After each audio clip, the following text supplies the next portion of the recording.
जी, अस्सलाम वालेकुम। कैफ 6 आज के लेक्चर का आगाज़ करते हैं। आज हमारा पहला लेक्चर है कैफ 6 का। कैफ 6 सब्जेक्ट है MFA managerial and financial analysis का। ठीक है।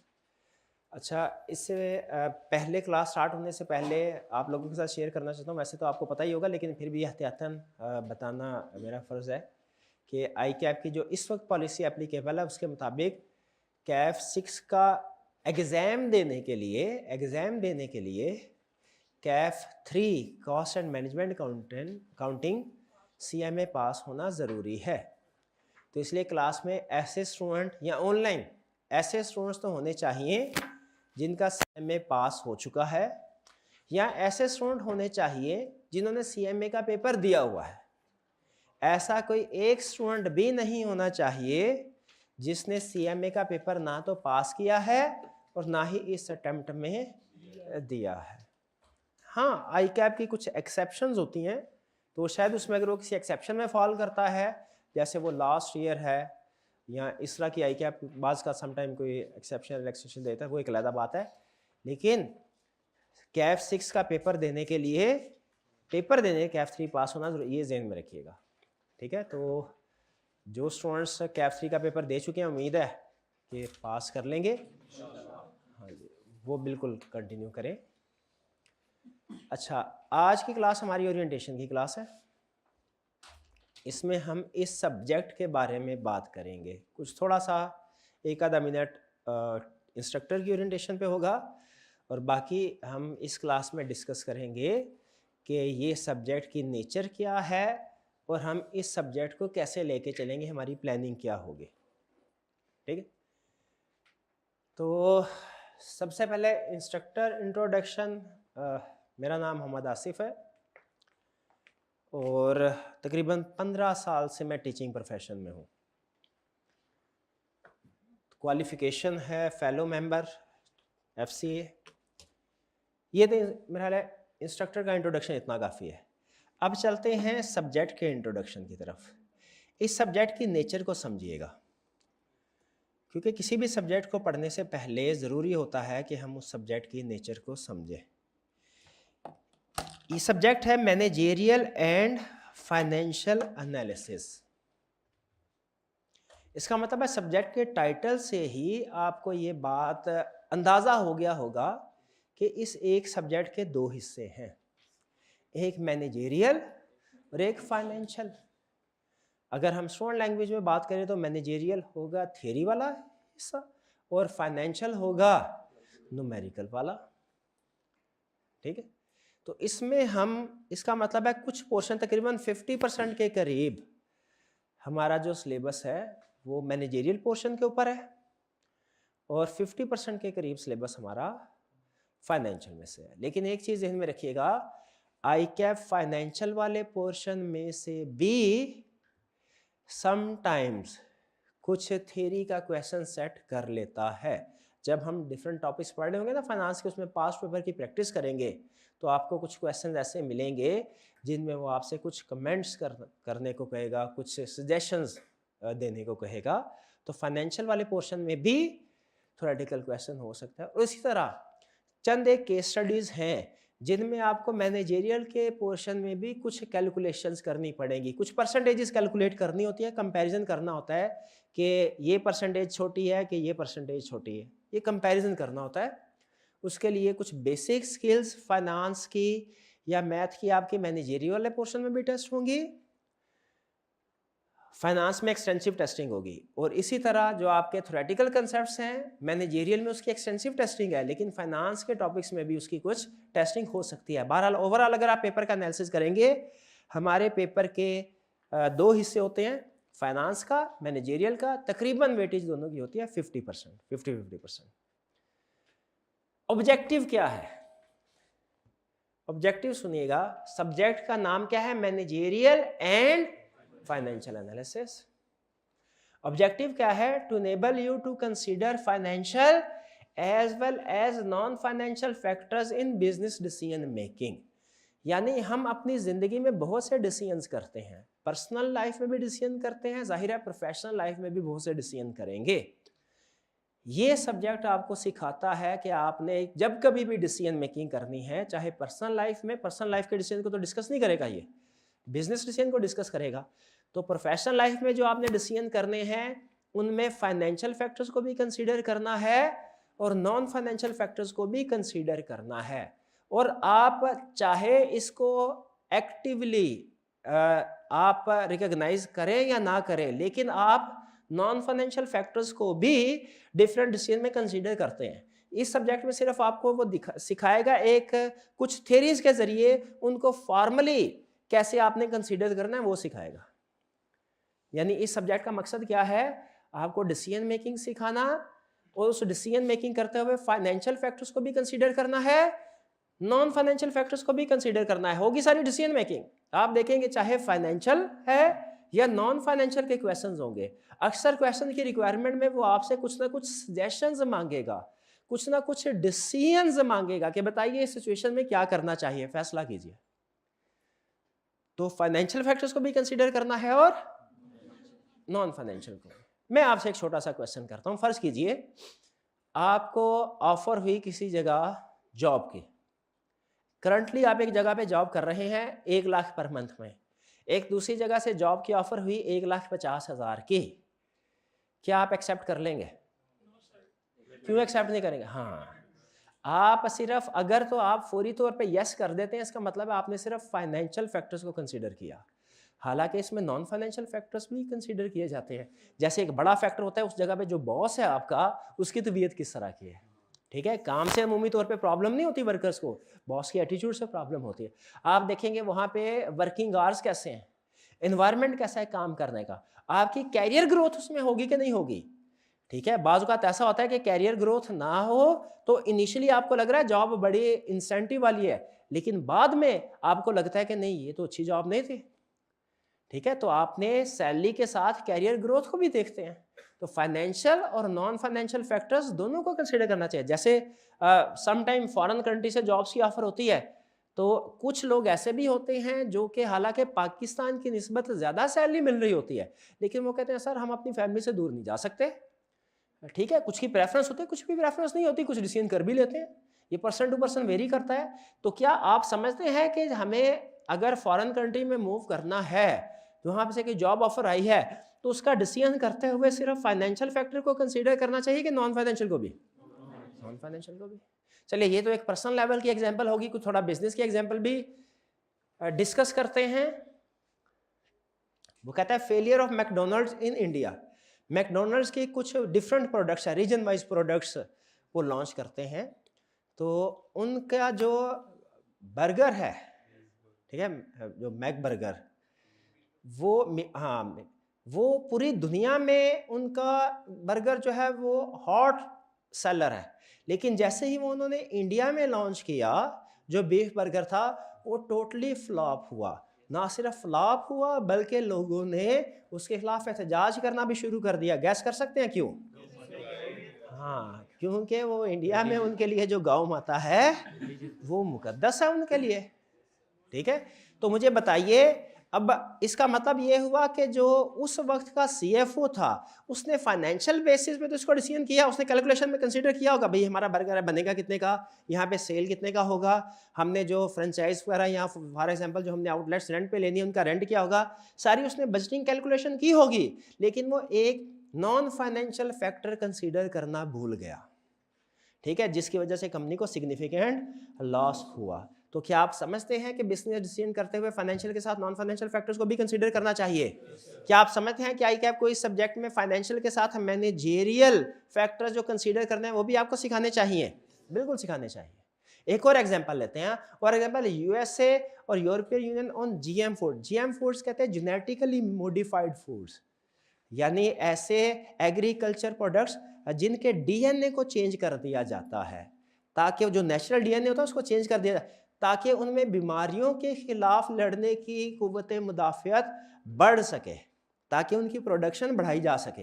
लेकिन चूंकि वो कुदरती नहीं रहता तो कुछ लोग उसको पसंद करते हैं, कुछ लोग उसको पसंद नहीं करते। जैसे रिसेंटली यूएसए में एक प्रोडक्ट है लैब ग्रोन मीट, उसमें क्या करते हैं वो बेसिकली जो चिकन के ओरिजिनल चिकन जो लाइव चिकन होता है, जो मुर्गी वगैरह है, उसके सेल लेते हैं, उन सेल को वो लैब में ग्रो करते हैं मीट की शक्ल में। जैसे आपने सुना होगा बाज़ का, एक मुर्गी है ना, मुर्गी अंडों पे बैठती है, उससे भी चूजे निकलते हैं, लेकिन आप लैब में भी उन अंडों को रख के उनसे चूजे, उसी तरीके से उन्होंने अंडे की नहीं, लैब ग्रोन मीट की प्रैक्टिस स्टार्ट की है। और वो मीट बज़ाहिर बिल्कुल ओरिजिनल जेन्युइन मीट की तरह होता है, उसका टेस्ट भी वैसा होता है। फ़र्क सिर्फ यह है कि वो लैब में ग्रो हुआ। अब मैं आपसे पूछता हूँ, आप में से कितने स्टूडेंट ऐसे हैं जो कि ओरिजिनल मीट को प्रेफर करेंगे, ओरिजिनल या जेन्युइन जो मीट, और कितने लैब ग्रोन मीट को प्रेफर करेंगे? अब देखें, ये अपनी अपनी प्रेफरेंस है, बिल्कुल ठीक है, उनका प्रेफर करें बिल्कुल, लेकिन ये अपनी अपनी प्रेफर है। इसी तरह कुछ कंट्रीज में जेनेटिकली मॉडिफाइड प्रोडक्ट्स अलाउड हैं, कुछ कंट्रीज में अलाउड नहीं है। यूएसए में अलाउड है, यूएसए में लैब ग्रोन मीट सेल भी हो रहा है, कंज्यूमर कंज्यूम भी कर रहे हैं। और यूरोप में, यूरोपियन कंट्रीज में ये बैन है। अब हुआ क्या, एक ट्रेडर था, उसने कहा, भाई यूएसए का ट्रेडर था, उसने कहा यूएसए में तो जेनेटिकली मॉडिफाइड फूड्स जो है ना, ये बेतहाशा बिकता है, लोगों को पता चलता है इसमें हमने कोई साइंसी केमिकल मिलाया है जिससे वाइटामिन्स ज़्यादा हो गए, इसमें कैल्शियम ज़्यादा हो गया, वगैरह वगैरह। वो इस तरीके से एडवर्टीजमेंट करते हैं। तो यूएसए में तो खूब ये चलता है, ऐसा करते हैं। अब इसको यूरोप की मार्केट में भी एक्सपोर्ट करते हैं। उसने अच्छे खासा अपना बैच प्रोड्यूस करके शिपमेंट के ज़रिए से यूरोप भिजवा दिया। यूरोपियन कंट्रीज़ ने वो अपने साहिल पे भी उतरने नहीं दिया। उन्होंने कहा यहाँ पे लीगली बैंड है, आप यहाँ पे सेल कर ही नहीं, एक यूनिट सेल नहीं कर सकते, वो सारे का सारा वापस ले जाएं। और जाहिर है वो पेरिशेबल जो गुड्स होती हैं, आपको पता है उसकी एक सर्टेन एक्सपायरी डेट होती है, वो सारा ट्रेडर को नुकसान हो गया।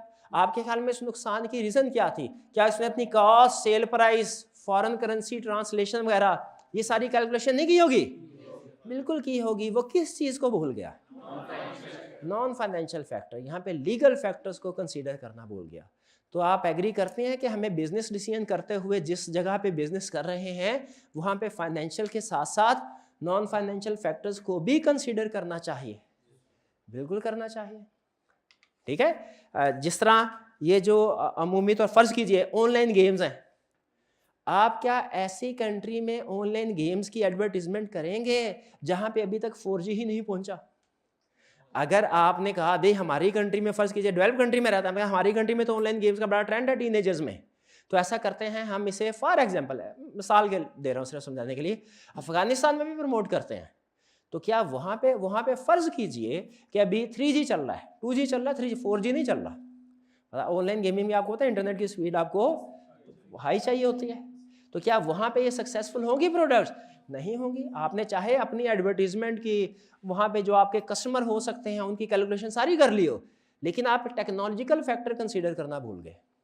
जब आप सोशल फैक्टर मैकडोनल्ड की तरह, जब आप legal factor genetically modified products की तरह, जब आप टेक्नोलॉजिकल फैक्टर्स ये ऑनलाइन गेमिंग की तरह कंसीडर करना भूल जाते हैं, तो फिर आप चाहे फाइनेंशियली आपके प्रोडक्ट प्रॉफिटेबल क्यों ना हो, वो आपके लिए एक संक कॉस्ट बन जाती है, लॉस का बायस बनती है। यही इस सब्जेक्ट में आपको सिखा रहा है वो।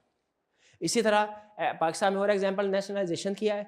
जुल्फ़िकार अली भुट्टो साहब की जो गवर्नमेंट थी 1970s में, आपको पता होगा उन्होंने जो बड़ी बड़ी इंडस्ट्रीज थी उनको नेशनलाइज कर लिया था, यानी अपने कंट्रोल में ले लिया था।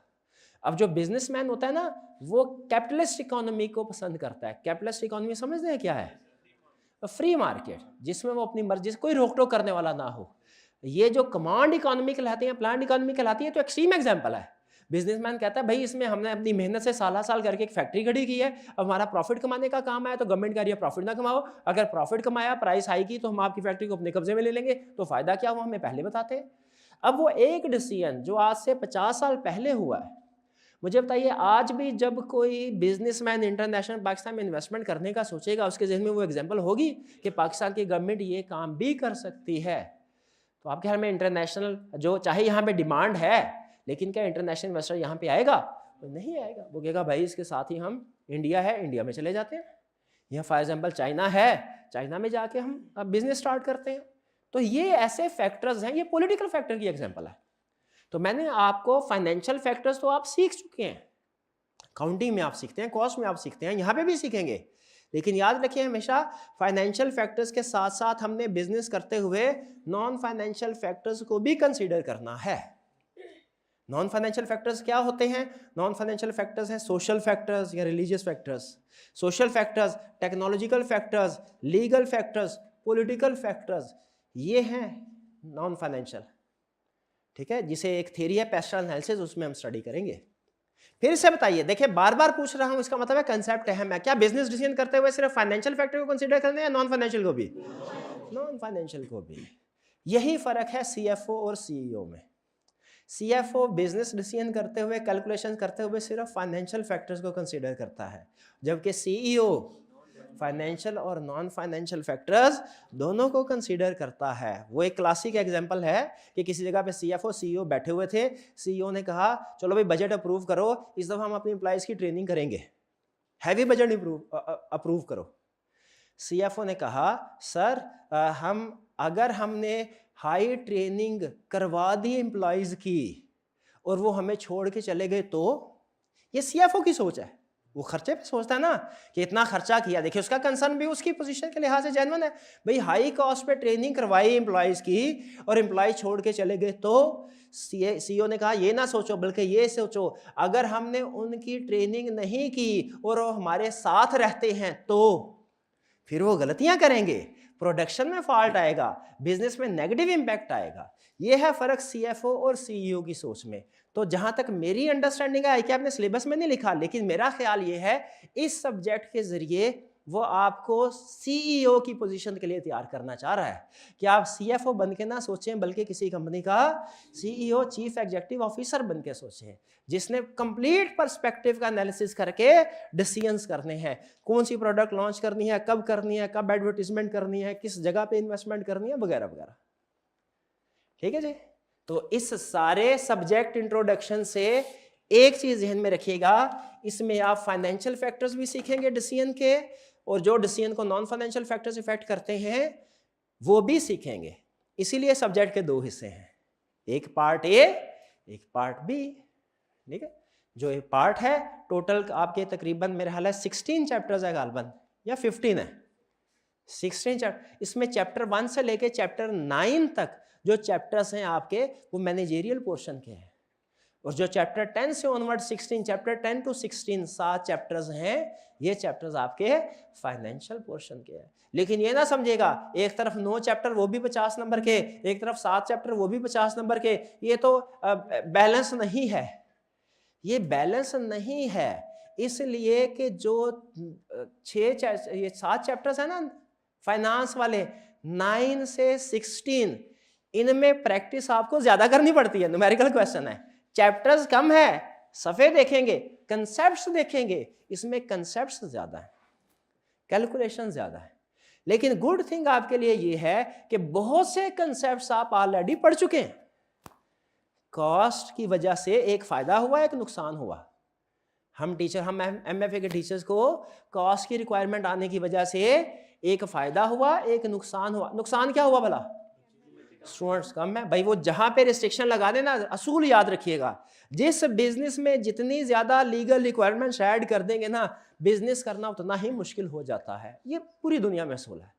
तो जितनी ज्यादा रिस्ट्रिक्शन लगा देंगे स्टार्ट में ऊपर, उतने ही ज्यादा कम स्टूडेंट आएगा। जाहिर है वो पेपर देगा, पेपर नहीं देगा तो वो आ नहीं सकता एमएफए, पेपर देगा तो फिर आएगा। ठीक है, और फिर बाद में पास होना भी जरूरी है बिल्कुल, वरना वो पोस्ट रिजल्ट में नहीं आ सकेगा। ठीक है, ये नहीं। लेकिन प्लस पॉइंट क्या हुआ है कि बहुत से ऐसे कंसेप्ट जो एमएफए में हमें पढ़ाने पड़ते हैं, जो पास में पढ़ाते भी रहे हैं, वो ऑलरेडी स्टूडेंट ने पढ़े होते हैं। ये फायदा हुआ। उसकी एप्लीकेशन थोड़ी डिफरेंट होगी, वो हमने करनी है। निस्बतन ये जो सब्जेक्ट है, ऐसा स्टूडेंट जिसने सीएमए पढ़ा हुआ है, कंसेप्ट पढ़ा, उसके लिए आसान है, खास तौर पे न्यूमेरिकल वाला जो पोर्शन है, फाइनेंशियल वाला पोर्शन है। चलिए अब हम चलते हैं आगे। इसके बाद आगे सब्जेक्ट हमने पढ़ लिया। अब इसके पेपर की जी कोई क्वेश्चन पूछना चाहते हैं? पूछे मेरे भाई, चेक पॉइंट लगाते हैं यहाँ पे। कोई क्वेश्चन है तो पूछे। डिफिकल्टी लेवल इसका क्या है? देखिए डिफिकल्टी लेवल इसका, केस स्टडीज आती हैं इसमें मैनेजेरियल पोर्शन में, और वो प्रैक्टिस की हो ज़्यादा मुश्किल नहीं होती, मॉडरेट लेवल की होती है। और ये मैं आपको बता दूं, सीए में जितनी भी केस स्टडीज है ना, कैफ लेवल पे, वो सारी मॉडरेट लेवल की हैं। इवन सीफैप लेवल पे भी डिफिकल्ट नहीं है, थोड़ी लेंथी हो जाए, डिफिकल्ट नहीं है। असल केस स्टडी जो होती है ना वो सिर्फ एक सब्जेक्ट की नहीं होती या सिर्फ एक चैप्टर की नहीं होती। याद रखें, जो केस स्टडी सिर्फ एक चैप्टर की है ना, वो जितनी मर्जी लेंथी है वो इजी है। केस स्टडी असल आपने सीखनी होती है ना, वो फॉरेनर्स यूनिवर्सिटीज़ में वो सिखाते हैं, फॉरेन बुक्स में एक एक केस स्टडी जो है वो 6-6, 7-7, 8-8 सवों की होती है, और उस पर एक चैप्टर नहीं मल्टीपल चैप्टर्स के कंसेप्ट टेस्ट हो रहे होते हैं, और बाज़ औक़ात मल्टीपल सब्जेक्ट्स के कंसेप्ट टेस्ट हो रहे होते हैं। क्योंकि रियल वर्ल्ड की जो केस स्टडीज होती है ना, वो एक चैप्टर की नहीं होती, वो तो कोई भी कंसेप्ट उसमें आपने देखना होता है, हर चीज़ उसमें आपने देखना है, इकोनॉमिक फैक्टर्स क्या, उसमें लीगल फैक्टर्स क्या। ठीक है, तो उमूमी तौर पे जो केस स्टडीज एमएफए के पेपर में आएंगी वो मॉडरेट लेवल की होती हैं, और इसी तरह जो कैलकुलेशंस हैं, टॉपिक्स हैं, उनमें ज़्यादातर सिर्फ एक टॉपिक है जो डिफ़िकल्ट है, सॉरी डिफ़िकल्ट नहीं करना चाहिए मुझे, लेंथी, वो है बजटिंग का।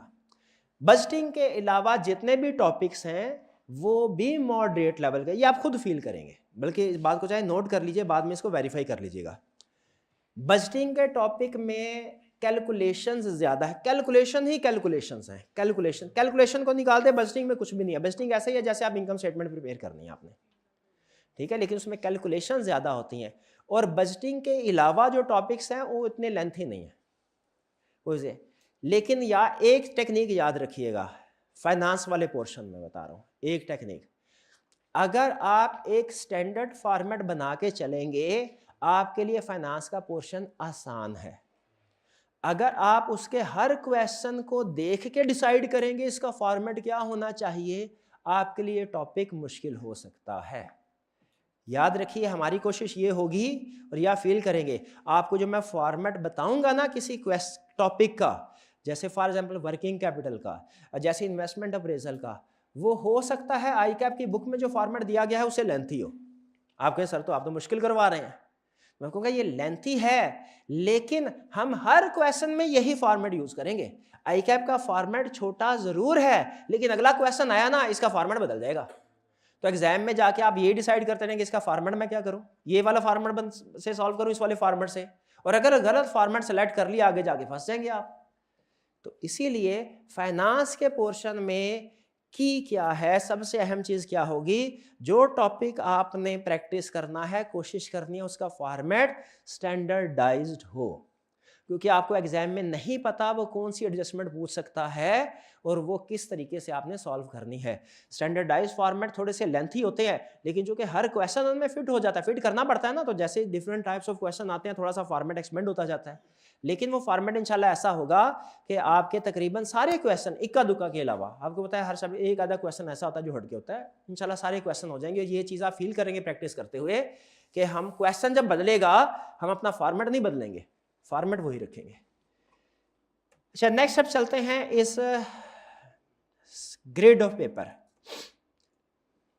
जो पेपर का ग्रेड है, पेपर दो हिस्सों में डिवाइडेड है। 100 मार्क्स का पेपर होगा आई कैप के हर पेपर की तरह, कोई सिलेक्टिव स्टडी नहीं, चॉइस नहीं होगी आई कैप के हर पेपर की तरह। आई कैप के किसी भी पेपर में चॉइस नहीं होती, ऐसा ही है। दो सेक्शन होते हैं, सेक्शन ए, सेक्शन बी। आपका जो पेपर होगा ना उसके ऊपर क्लियरली लिखा होगा सेक्शन ए यहां से स्टार्ट हो रहा है, सेक्शन बी यहां से स्टार्ट हो रहा है। दोनों सेक्शन की वेटेज कमो बेश 50 होगी, एग्जैक्ट 50 नहीं होगी, मे बी एक 48 का हो, दूसरा 52 का हो। जो सेक्शन ए होगा इसमें 15 नंबर के एमसीक्यूज होंगे। इन एमसीक्यूज में ज्यादातर एमसीक्यूज 1 नंबर के होंगे, कुछ एमसीक्यूज जो मुश्किल होंगे, थोड़े लेंथी होंगे, वो 1.5 या 2 मार्क्स के भी हो सकते हैं, लेकिन ज्यादातर एमसीक्यूज कितने मार्क्स के होंगे, 1 मार्क्स के। और फिर सेक्शन ए में, और इस सेक्शन ए में जो 15 एमसीक्यूज हैं ये मैनेजेरियल पोर्शन के एमसीक्यूज भी होंगे, फाइनेंस पोर्शन के एमसीक्यूज भी होंगे। फाइनेंस पोर्शन में फिर पार्ट बी में जाके एमसीक्यूज नहीं आएंगे, एमसीक्यूज सिर्फ और सिर्फ पार्ट ए में ही होंगे 15 मार्क्स के।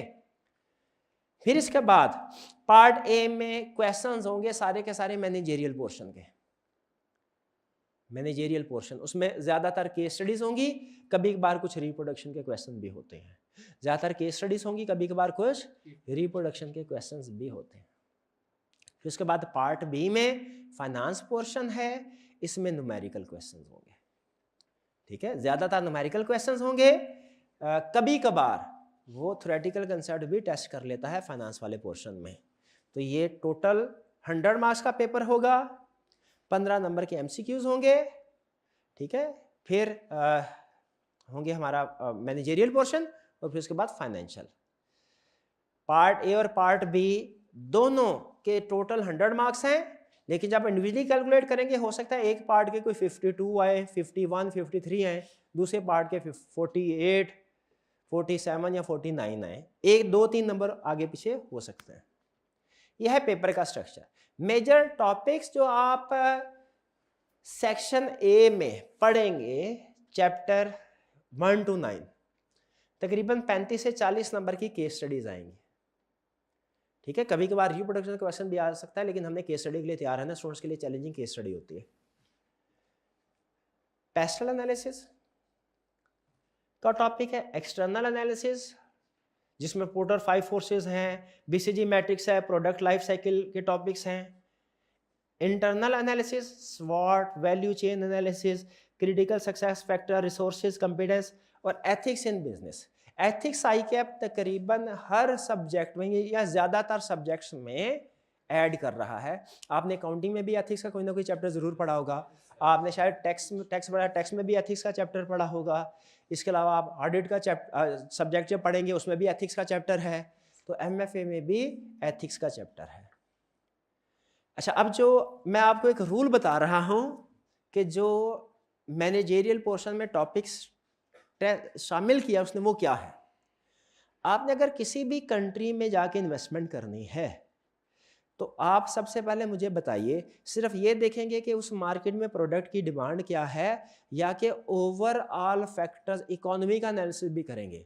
ऐसा ना हो इकोनॉमी डूबी हुई हो, रिसेशन में हो, और उसमें आप high value expensive project introduce करवा दें।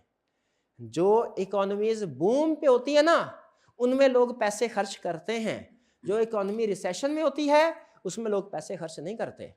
इसीलिए वो कहता है सबसे पहले आपने सीखना है किसी भी कंट्री में, किसी भी जगह पे जब इन्वेस्टमेंट करनी है, मैक्रो इकोनॉमिक फैक्टर, वो फैक्टर जो पूरी की पूरी इकोनॉमी को अफेक्ट करते हैं, जैसे इंटरेस्ट रेट क्या है, जैसे टैक्स रेट क्या है, जैसे इकोनॉमी रिसेशन में है या बूम में है, इसी तरह के कुछ और फैक्टर्स हैं, इन्हें कहते हैं हम ओवरऑल मैक्रो इकोनॉमिक फैक्टर।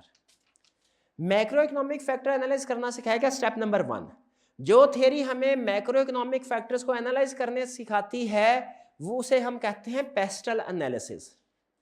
यानी पेस्टल एनालिसिस करके आप इस काबिल हो जाएंगे कि आप डिसाइड कर सके कौन सी कंट्री इन्वेस्टमेंट के लिए फेवरेबल है, कौन सी कंट्री इन्वेस्टमेंट के लिए फेवरेबल नहीं है। इसमें आप मैक्रो लेवल के, बड़े लेवल के, इकोनॉमिक कंट्री लेवल के फैक्टर्स कंसीडर करते हैं। ये पी का मतलब है पॉलिटिकल, ई का मतलब इकोनॉमिक, एस का मतलब सोशल, डी का मतलब टेक्नोलॉजिकल, ई का मतलब एनवायरमेंटल, एल का मतलब legal factors. Pastel analysis overall factor, जिससे हमें पता चल जाएगा ये इकोनॉमी, ये कंट्री सूटेबल है कि नहीं हमारे लिए। जब हम इकोनॉमी सेलेक्ट कर लेते हैं, कंट्री सेलेक्ट कर लेते हैं, नेक्स्ट हमारा डिसीजन ये होता है भाई हमने फैसला कर लिया जर्मनी में इन्वेस्टमेंट करनी है। अब उसमें कोई एक सेक्टर तो नहीं है, बहुत से सेक्टर्स हैं। जैसे पाकिस्तान में बहुत से सेक्टर्स हैं। कौन कौन से सेक्टर बता सकते हैं? एयरलाइन इंडस्ट्री है, real estate, automobile, textile, chemical, power sector, शाबाश, ये सारे सेक्टर हैं। अच्छा मुझे बताइए, क्या हर सेक्टर में कंपनीज का प्रॉफिट मार्जिन एक जैसा होता है? नहीं। तो जब हमने पेस्टल एनालिसिस से मैक्रो लेवल का इकोनॉमिक फैक्टर्स कंसीडर कर लिए, अगला डिसीजन हमारा क्या होता है भला? किस सेक्टर में इन्वेस्टमेंट की जाए। अब ये डिफरेंट सेक्टर्स होते हैं, पैसे ज्यादा हो तो फिर हम ये सोचते हैं कि किस सेक्टर में इन्वेस्टमेंट की जाए। तो हमारी कोशिश ये होती है कि ऐसे सेक्टर्स जो ज्यादा कंपेटिटिव, यानी जिनमें काम करना आसान है, उनमें इन्वेस्टमेंट की जाए। जिनमें काम करना आसान है उनमें इन्वेस्टमेंट की जाए। एक इंडस्ट्री वो होती है जिसके लिए कहते हैं ब्लू सी, एक इंडस्ट्री होती है जिसके लिए टर्म यूज होते हैं रेड सी। रेड सी वो होती है जिसमें बेतहाशा कंपनीज हैं, छोटी बड़ी मारा मारी चल रही है, एक दूसरे की टांग खींच रहे हैं, एक एडवर्टीजमेंट कर रहा है दूसरे की प्रोडक्ट को बुरा कर रहा है, दूसरा पहले की प्रोडक्ट को। प्राइस कंपटीशन चल रहा है, एक प्राइस कम कर रही है, दूसरा प्राइस कम कर रहा है। एक इंडस्ट्री इस तरह की होती है, एक दूसरी इंडस्ट्री भी होती है जिसमें ब्लू सी, ये रेड सी थी, मारामारी चल रही है, दूसरी ब्लू सी, पुरसुकून माहौल, जिसमें ज्यादा सेलर्स ही नहीं है, बहुत ज्यादा कंपटीशन भी नहीं है, उसमें बड़े आराम से आप बिजनेस स्टार्ट करके प्रॉफिट अर्न कर सकते हैं। अभी आपको कैसे पता चलता है कौन सी इंडस्ट्री कंपैरेटिव है कौन सी नहीं, इसको भी आपको सिखाया जाएगा। जो थ्योरी हमें सिखाती है ना ये कि कौन सी इंडस्ट्री, इकोनॉमी नहीं, ओवरऑल इकोनॉमी नहीं, ओवरऑल इकोनॉमी कौन सी हमारे लिए सूटेबल है कौन सी नहीं, ये कौन सी थ्योरी सिखाती है? PESTEL analysis. अब उसके बाद आगे चले जाए, इंडस्ट्री, कौन सी इंडस्ट्री हमारे लिए सूटेबल है कौन सी नहीं, ये सिखाएगा porter 5 forces model. Porter 5 forces model ये सिखाएगा हमें। इंडस्ट्री कौन सी, इंडस्ट्री तक पहुंच गए हैं, ये तरतीब याद रखिएगा, पहले पेस्टल एनालिसिस, फिर उसके बाद पोर्टर 5 फोर्सेस, इंडस्ट्री में घुस गए। अब आपको पता होगा, अंदाजा होगा कि इंडस्ट्री के अंदर डिफरेंट प्रोडक्ट्स होती है। आप टीवी इंडस्ट्री की बात करें, उसमें डिफरेंट प्रोडक्ट्स हैं और डिफरेंट साइज होते हैं। हाँ, 21 इंच का टीवी, 42 इंच का टीवी, डिफरेंट साइजेस हैं। Colour TV, black and white सारा वो ऑब्सोलीट हो चुका है। LCD, LED, कर्व स्क्रीन वाला टीवी, ये डिफरेंट प्रोडक्ट्स है। ऑटोमोबाइल सेक्टर में इसी तरह हाइब्रिड कार्स हैं, सोलर है, ठीक है, और पेट्रोल पे चलने वाली है। अब क्या है, 1400 CC car, 1800 CC car, 700 CC car, ये डिफरेंट है। एक ही सेक्टर, बताना क्या चाह रहा हूं, एक सेक्टर के अंदर डिफरेंट प्रोडक्ट्स हैं। हमारा अगला डिसीजन क्या होगा, हमने ऑटोमोबाइल सेक्टर में आ गए, अगला डिसीजन क्या होगा भाई, इलेक्ट्रिक प्रोडक्ट, इलन मस्क की तरह इलेक्ट्रिक प्रोडक्ट्स की तरफ जाएं कि हम होंडा सुजुकी की तरह हम पेट्रोल बेस या हाइब्रिड की तरफ जाएं। ये अब आपका डिसीजन है। या फिर उसके बाद फर्दर कैपेसिटी क्या होनी चाहिए इंजन की, अगला डिसीजन क्या होगा, कौन कौन सी प्रोडक्ट लॉन्च करनी है, कौन कौन सी प्रोडक्ट्स के ऊपर फोकस करना है। इंडस्ट्री के अंदर आ गए हैं, पोर्टर 5 फोर्सेस मॉडल क्लियर हो गया। अब अगला डिसीजन क्या है, कौन सी प्रोडक्ट। इसके लिए है BCG मैट्रिक्स। BCG मैट्रिक्स आपको सिखाता है एक चार्ट के जरिए, कहता है ये प्रोडक्ट के ये फीचर देखो, इधर प्लेस करो, ये फीचर देखो, 4 खाने बनाता है। कहते हैं प्रोडक्ट में ये चीज देखो, इसे खाना नंबर 1 में रखो, ये खाना नंबर 2, ये खाना नंबर 3 है। फिर जब सारा एनालिसिस कर चुके हैं सारी प्रोडक्ट्स का, फिर कहता है जो इस खाने वाली प्रोडक्ट्स है ना, इन सब के ऊपर खूब मेहनत करो, और इस खाने वाली प्रोडक्ट्स है ना, इनको छोड़ दो, और इनको ये करना, वो डिटेल में आगे स्टडी करेंगे। तो जब डिफरेंट पोर्टफोलियो होता है, डिफरेंट प्रोडक्ट्स होती है, इंडस्ट्री सेलेक्ट कर ली, उसके बाद आगे प्रोडक्ट्स कौन कौन सी फोकस करना है, तो कौन सी प्रोडक्ट को फोकस करना है, ये कौन सा मॉडल सिखाएगा, BCG मैट्रिक्स। यहां तक पहुंच गए। अब चलिए, बहुत सी प्रोडक्ट्स थी, एनालिसिस कर लिया, किन 4 के ऊपर फोकस करना है, किन 5 को साइड पे कर देना है, कर लिया। अब एक प्रोडक्ट लेवल पे आ जाए। अब एक प्रोडक्ट जो होती है ना, उसके भी कुछ डिफरेंट डिसीजंस करने होते हैं। किसी भी प्रोडक्ट के पूरी लाइफ में ना आपने 4 तरह के डिसीजन करने होते हैं, 4 P's कहते हैं, प्रोडक्ट, प्राइस, प्लेस, प्रमोशन। आसान अल्फाज में सिर्फ इंट्रोडक्शन है ना, प्रमोशन, एडवर्टीजमेंट, मार्केटिंग के ऊपर फोकस कीजिए। क्या हमारा मार्केटिंग स्ट्रेटजी किसी प्रोडक्ट के बारे में हमेशा एक जैसी होगी? वो कहता है नहीं, ये प्रोडक्ट की लाइफ साइकिल पे डिपेंड करता है, प्रोडक्ट अपने लाइफ के किस साइकिल में है। अगर प्रोडक्ट इंट्रोडक्शन स्टेज में है, स्ट्रेटजी कुछ और होगी, ग्रोथ स्टेज पे है, स्ट्रेटजी कुछ और होगी, मैच्योरिटी पे है, स्ट्रेटजी कुछ और होगी, और अगर डाउनफॉल आ रहा है तो फिर स्ट्रेटजी कुछ और होगी। तो एक प्रोडक्ट को बेस करते हुए स्ट्रेटजी क्या क्या बनानी है हमने, ये कौन सी थ्योरी बताएगी? Product life cycle. समझ रहे? पहले ओवरऑल इकोनॉमी, वो कौन सी वाली थी? Pastel analysis. फिर उसके बाद इंडस्ट्री, पोर्टर 5 फोर्सेस मॉडल। फिर उसके बाद products, different products, multiple portfolio product, BCG matrix. और फिर एक इंडिविजुअल प्रोडक्ट्स में किस वक्त हमारी स्ट्रेटजी क्या होनी चाहिए? Product life cycle. अच्छा, अब ये सारी चीजें जो मैंने आपके साथ डिस्कस की है ना, इसको हम कहते हैं एक्सटर्नल फैक्टर, क्योंकि इन सब का ताल्लुक मार्केट से है। प्रोडक्ट कहाँ पे है? मार्केट में। भाई बनती कंपनी के अंदर है, लेकिन बिकती कहाँ है? मार्केट में। तो ये एक्सटर्नल फैक्टर। क्या कंपनी के इंटरनल फैक्टर्स भी अहम होते हैं? बिल्कुल अहम होते हैं। प्रॉफिट होना है, प्रॉफिट 2 चीजों से आता है, sales minus cost of sales. Sales external factor है, cost of sales internal factor है। आप बनाते किस तरीके, एफिशिएंटली बनाते हैं उसे या इनएफिशिएंट? तो बताइए क्या हमारे सिलेबस में उसे सिर्फ एक्सटर्नल फैक्टर्स के बारे में हमें गाइडेंस देनी चाहिए कि इंटरनल फैक्टर्स कौन से हमें अपना ऑब्जेक्टिव को अचीव करने में हेल्पफुल हो सकते हैं, अहम है, वो भी बताने चाहिए? वो भी बताए हैं उसने।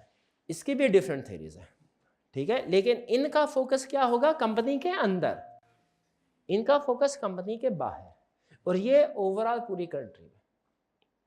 इसके बाद एथिक्स, ये मैं सिर्फ ओवरव्यू आपको दे रहा हूँ। इसमें डिफरेंट थ्योरीज है, स्वॉट एनालिसिस है, यह है strength, weakness, opportunity, threat, value chain analysis है, क्रिटिकल सक्सेस फैक्टर है, रिसोर्सेज और कंपिटेंस का एनालिसिस है, वगैरह वगैरह।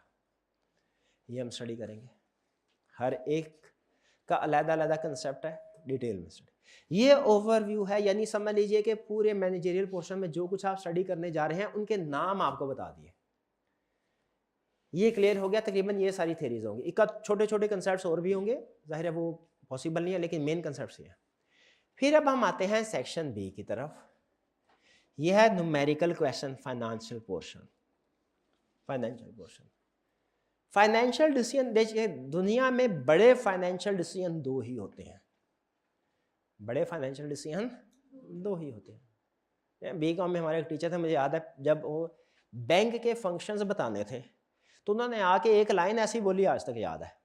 उन्होंने कहा भाई बैंक बहुत से काम करते हैं, बड़े काम उसके दो ही हैं, नंबर 1 लोगों से पैसा लेना, नंबर 2 लोगों को पैसा देना। ठीक है, तो इसी तरह फाइनेंस की एक बुक में भी इसी तरह की मिलती जुलती बात लिखी। उसने कहा क्या, जो फाइनेंशियल डिसीजंस आपके होते हैं ना, जो फाइनेंशियल डिसीजन आप करते हैं, बड़े फाइनेंशियल डिसीजन दो ही होते हैं। नंबर 1 पैसा कहां से इकट्ठा किया जाए, सोर्सेज ऑफ फाइनेंस क्या होंगे, और नंबर 2 पैसा कहां पे लगाया जाए, इन्वेस्ट किया जाए, इन्वेस्ट किया जाए। जो आपका ये है ना डिसीजन, पैसा कहां से इकट्ठा किया जाए, इकट्ठा किया जाए, यह है कॉस्ट ऑफ कैपिटल। भाई कहां से, भाई जहां पे कॉस्ट कम हो। समझाने के लिए एग्जांपल दे रहा हूं, भाई किस बैंक से लोन लिया जाए, भाई जिसका इंटरेस्ट रेट कम हो। कॉस्ट ऑफ कैपिटल, हर चीज की एक कॉस्ट होती है, याद रखिए। एक किताब में क्या खूब बात उसने लिखी, उसने क्या लिखा, उसने कहा nothing is free in this world and nothing should be. दुनिया में कोई भी चीज फ्री नहीं है और कोई भी चीज होनी भी नहीं चाहिए। छोटी सी एग्जांपल देता हूं, फर्ज कीजिए मैं ये कहता हूं कि ये कोर्स फ्री है आपके लिए, आपने 1 रुपया नहीं देना, आप आइए और ये कोर्स पढ़िए। क्या ये कोर्स आपके लिए फ्री है या स्टिल इसकी कोई कॉस्ट है? इसकी स्टिल कॉस्ट है। कॉस्ट दो तरह की होती है, एक एक्सप्लिसिट, एक इम्प्लिसिट, हिडन, जिसे अपॉर्चुनिटी कॉस्ट भी कहते हैं। एक्सप्लिसिट क्या है, जो कैश फ्लो, जो नोट आप देते हैं। बाज़ औक़ात एक्सप्लिसिट कॉस्ट 0 होती है, लेकिन इम्प्लिसिट कॉस्ट ज़्यादा होती है।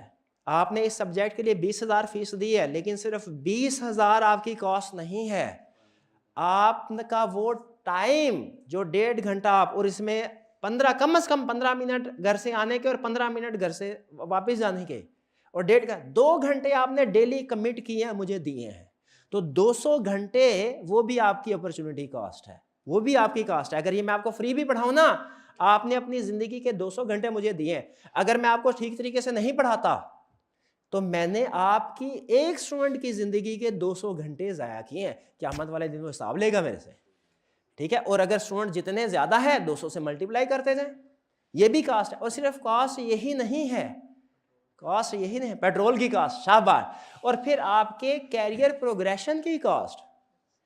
हमारे, मुझे याद है, चल कभी कभी गपशप भी हो जाते, कोई हर्ज नहीं है, जब हमारे आर्टिकल्स स्टार्ट हुए ना फर्म में, तो उसको एक तकरीबन 1 महीना के लगभग हमारा पीरियड डिले रजिस्ट्रेशन, डिले नहीं, वो फर्म का बाज़ का हक होता है, प्रोबेशनरी पीरियड होता है 1-1.5, लेकिन प्रैक्टिस ये थी कि हमारी फर्म में वो प्रोबेशनरी पीरियड को भी काउंट किया जाता था।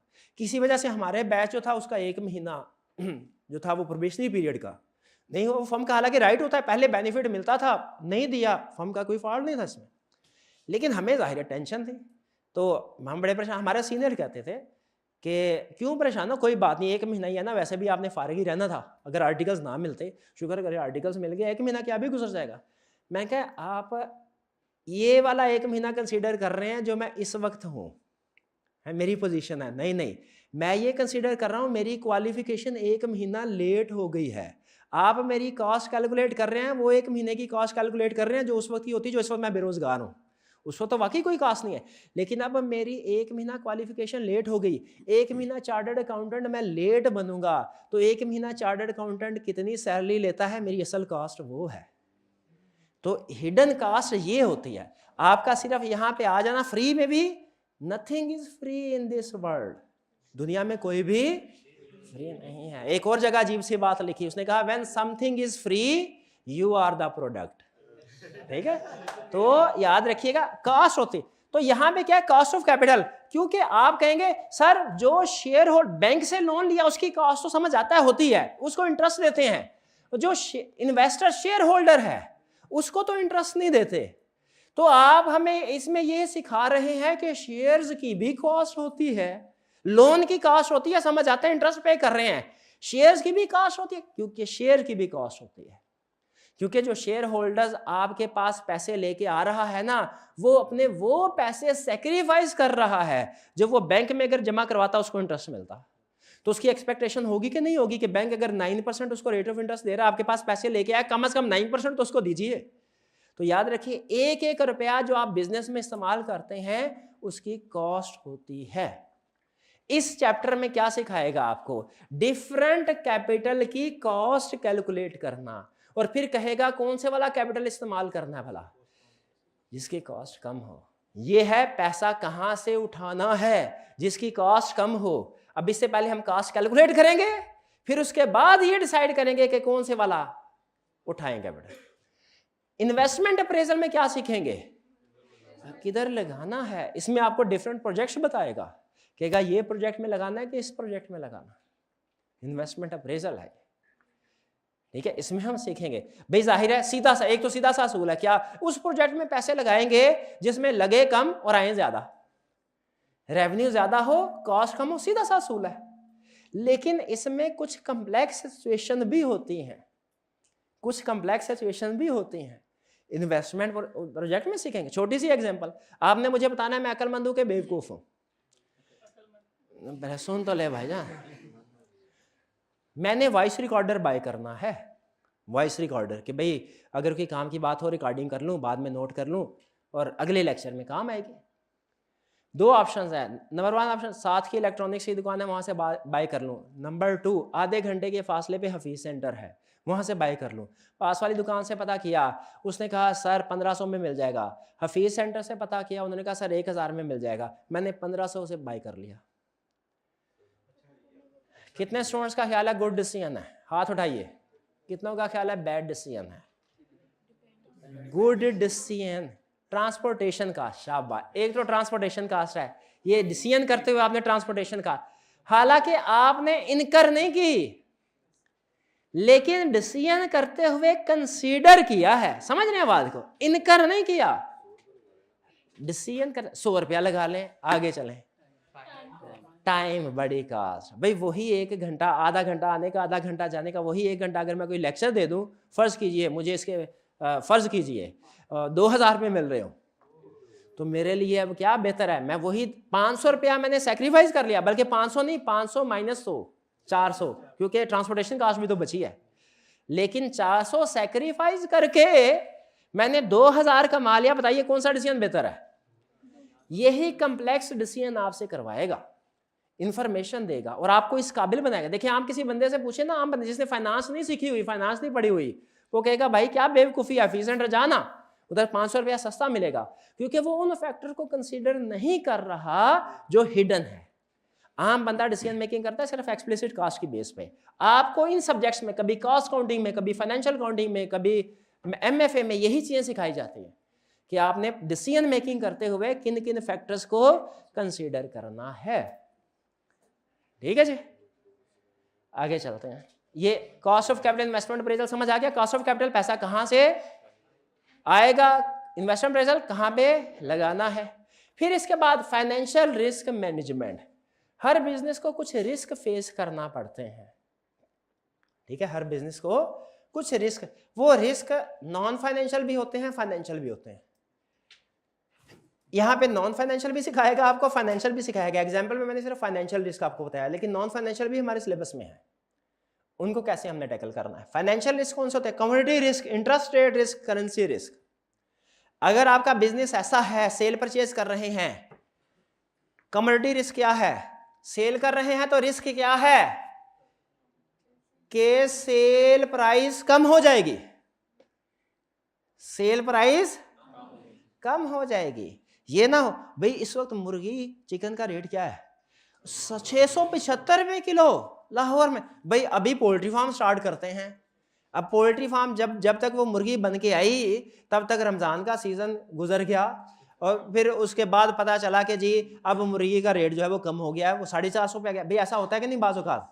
तो रिस्क है कि अगर आपने कोई चीज़ परचेज करनी है तो रिस्क क्या है कि फ्यूचर में उसकी प्राइस, सेल करनी है तो रिस्क है फ्यूचर में प्राइस कम हो जाएगी, परचेज करनी है बढ़ जाएगी। ये याद रखना है एग्जाम में। अगर आपने लिख दिया ना कि सेल ऑफ कमोडिटी में रिस्क ये है कि प्राइस में इंक्रीज, 0 नंबर देगा। क्यों? क्योंकि सेल में अगर प्राइस में इंक्रीज तो ये रिस्क नहीं है, ये तो गुड है। सेल में आपने इस बात को कंसीडर नहीं करना प्राइस, बल्कि किसको कंसीडर करना है? प्राइस में। और परचेज में ये है फाइनेंशियल रिस्क है ना, पैसे इन्वॉल्व है इसमें। इंटरेस्ट रेट रिस्क, ये रिस्क उन कंपनीज को फेस करना पड़ता है जिन्होंने लोन लिया होता है या पैसे जमा करवा, डिपॉजिट।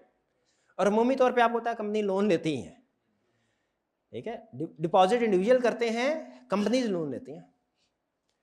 तो अगर बोरोइंग की हुई है किसी कंपनी ने, आप उस कंपनी के सीएफओ हैं, आपके लिए फाइनेंशियल रिस्क क्या है कि फ्यूचर में इंटरेस्ट रेट हमें डिक्रीज। शाबाश शाबाश, कौन सा इनाम लीजिए, इनाम कौन सा? डिक्रीज वाला कौन सा स्टूडेंट था? डिक्रीज वाला कौन सा था एक स्टूडेंट? भाई बोरोइंग की हुई है और इंटरेस्ट रेट डिक्रीज होगा, ये रिस्क है और ये तो गुड है, गुड, ये तो फायदा है। तो बोरोइंग के केस में फ्यूचर इंटरेस्ट रेट में इंक्रीज, ये रिस्क है, ये रिस्क है। और डिपॉजिट के केस में क्या रिस्क है? डिक्रीज हो सकता है, डिक्रीज हो सकता है। हाँ, उसे कम पैसे, बिल्कुल इंटरेस्ट रेट डिक्रीज होगा तो उसे कम पैसे मिलेंगे। इसमें आगे डिफरेंट ऑप्शन होते हैं, वो जब सब्जेक्ट में उतरेंगे ना फिर हम स्टडी करेंगे कि बाज़ औक़ात रेट को आप फिक्स भी कर देते हैं, बाज़ औक़ात रेट वेरिएबल होता है, वो आगे डिस्कशन करेंगे। फिलहाल सिर्फ basic concept. Currency rate risk, currency rate risk या एक्सचेंज रेट रिस्क इसको बोलते हैं। ये उन कंपनीज के लिए है, किन कंपनीज के लिए है? जो इंपोर्ट एक्सपोर्ट कर रही होती हैं, फॉरेन करेंसी।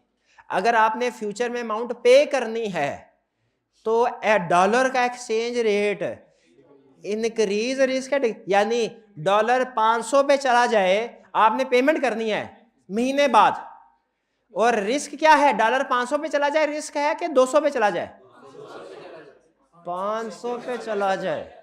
जब आपने पेमेंट करनी है ना तो मार्केट से 500 रुपए दे के $1 मिलेगा, तब 500 रुपए का अगर डॉलर खरीदना है ना तो 500 रुपए का होगा तो रिस्क है, 200 का होगा तो फायदा है।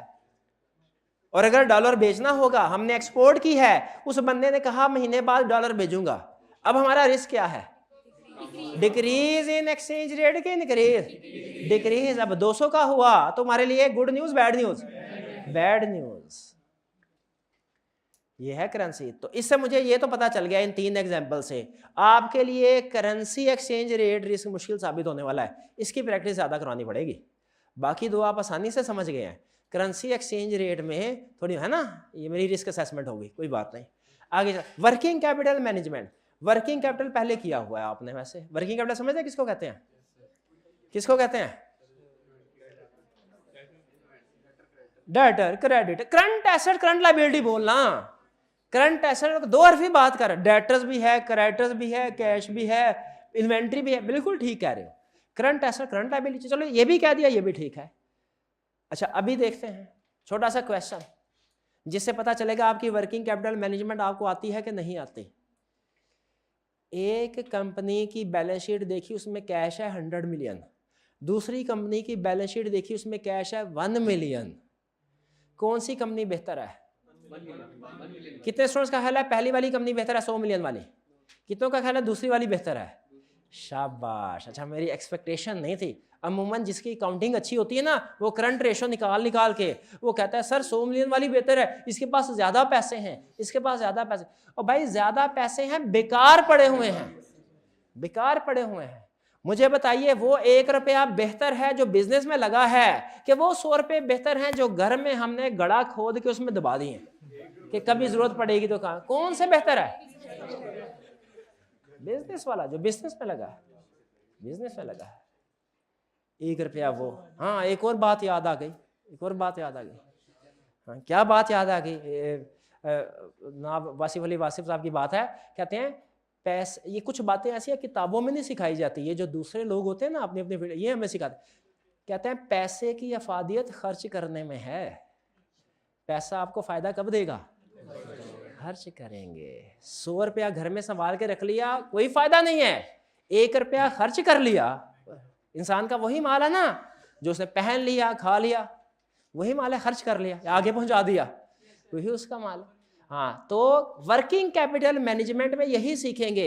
ये नहीं सीखेंगे एसेट्स ज्यादा से ज्यादा होने चाहिए, करंट लायबिलिटी कम से कम नहीं।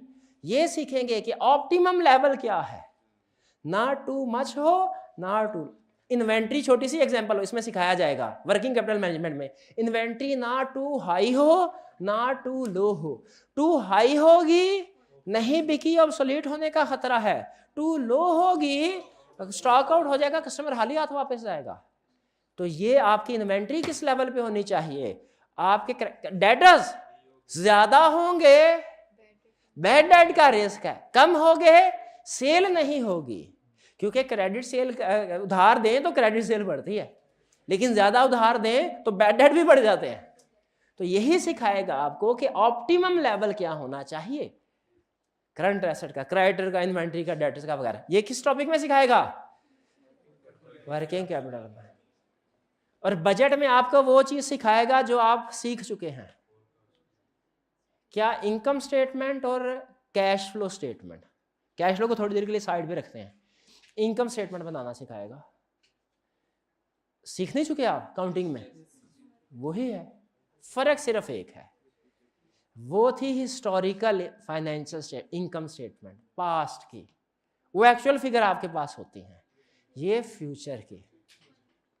अकाउंटिंग में आप सीखते थे फॉर्मेट वही होगा, फॉर्मेट वही होगा, बल्कि आप मुझे बता दीजिएगा आपने किस फॉर्मेट के मुताबिक सीखा, मैं उसी फॉर्मेट के मुताबिक आपको बजटिंग सिखाऊंगा, ताकि फॉर्मेट में मसला ना आए, कंसेप्ट सीख लेंगे हम।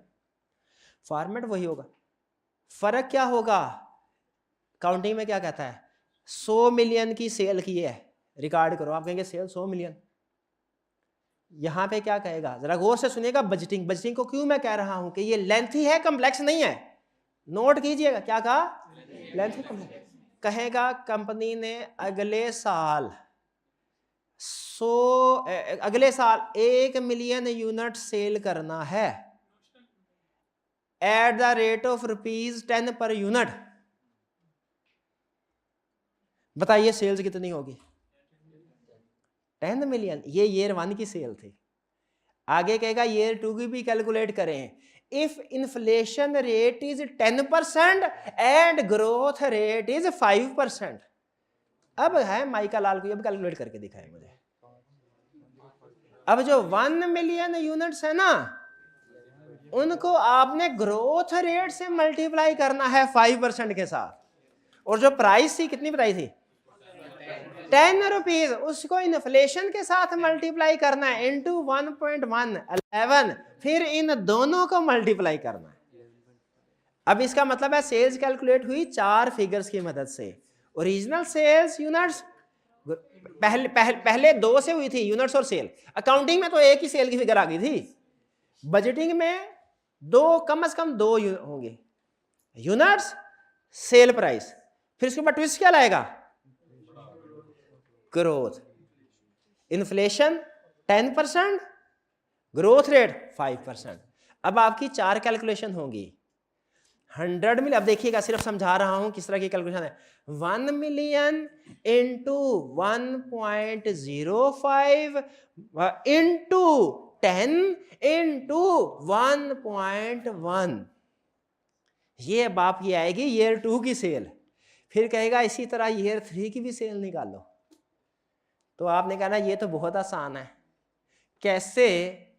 10 मिलियन इन टू 1.05 की पावर 2, 1.05 की पावर, क्योंकि जो ईयर 2 में बढ़ी है वो ईयर 1 के बढ़ने के बाद बढ़ी है ना, तो 2 पावर आएगी, ईयर 2 पावर 2। और इन्फ्लेशन में भी जब मल्टीप्लाई करेंगे आप, तो आज की प्राइस 10 मल्टीप्लाइड बाय 1.1 पावर 2, क्योंकि 2 साल बाद की प्राइस, पहले स्टेप में 1 साल बाद की प्राइस नहीं ना समझ आ रही, इसलिए तो कहा कम ये लेंथी है। अच्छा, फ्यूचर वैल्यू सीखा हुआ है आपने, तो काम हो गया, आसान हो गया। क्यों? तो ये इस तरीके से, लेकिन ये याद रखिए मुश्किल चीज तो नहीं है, खुद बताएं, इससे ज्यादा मुश्किल आए मैं जिम्मेदार हूं, एक आधी एडजस्टमेंट आ जाती है वो सीख लेंगे, लेकिन तकरीबन यही कैलकुलेशन। मसला क्या होता है कि वो ये कैलकुलेशन 5 सालों की करवाता है, ये कैलकुलेशन 5 दफा करनी होगी। खुद बताएं, एक दफा कैलकुलेशन करने में 30 सेकंड लग गए और 5 दफा करेंगे तो 2.5 मिनट 3 मिनट लग जाएंगे, और ये सिर्फ सेल्स की है। फिर इसके बाद परचेज की, क्लोजिंग स्टॉक की, एक्सपेंसेस की, है कि नहीं? ये बिल्कुल वैसा ही है जैसा स्टैट का क्वेश्चन होता था, याद है वो आपको, वो मेन मीडियन मोड वगैरह होता था, मुश्किल नहीं होता था, लेंथी होता था, और कहीं एक कैलकुलेशन ऊपर नीचे हो गई, सारा नहीं, आधा नंबर कट गया, सारे नहीं, हर कैलकुलेशन अलग इंडिपेंडेंट चेक होती है, याद रखें। एक जगह पे गलती हो जाए ना, आगे से फिर गलती कैरी फॉरवर्ड होकर चेकिंग होती है।